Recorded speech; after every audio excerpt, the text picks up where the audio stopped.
ராசிக்குரிய பலன்களை பார்க்கலாம். Embrace card வந்திருக்கு. அதாவது ஒரு மகாராணி போல் நீங்கள் மற்றவங்கள ரொம்ப கண்ட்ரோல் பண்ணுவீங்க. இந்த மாதம் நீங்கள் நல்ல அழகழகாக ட்ரெஸ் பண்ணிக்குவீங்க. ஒரு க்ரியேட்டிவாக சினிமாவில் இல்லை யூடியூப்பில் மாடலிங்கில் இருக்கிறவங்களுக்கு இந்த மாதம் நல்ல ஆதாயம் இருக்குது. ரொம்ப நாளாக குழந்தைக்காக ஏங்கிக்கிட்டு இருந்தவங்களுக்கு இப்போ குழந்தை கிடைக்கிறதுக்கான வாய்ப்புகள், நல்ல செய்தி கிடைக்கும்.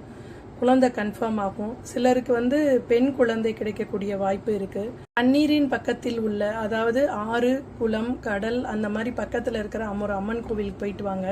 நீங்கள் அங்கே போயிட்டு வந்தீங்க அப்படின்னா உங்களுக்கு எல்லாமே வாழ்க்கையில் நல்லதாக நடக்க ஆரம்பிக்கும். கோதுமை மாவில் ஒரு சின்ன சின்ன உருண்டைகளாக செஞ்சு கொண்டு போய் அந்த ஆற்றுல குளத்தில் இருக்கிற மீன்களுக்கு போட்டிங்க அப்படின்னா உங்களோட பணவரவு ரொம்ப நல்லாயிருக்கும் அப்படின்னு சொல்கிறாங்க. இப்போ துளசி அம்மனை கும்பிட கும்பிட உங்களுக்கு வாழ்க்கையில் ஒரு நல்ல முன்னேற்றம் கிடைக்கும் அப்படின்னு சொல்கிறாங்க. பணவரவும் இந்த மாதம் உங்களுக்கு மிக சிறப்பாக இருக்குது.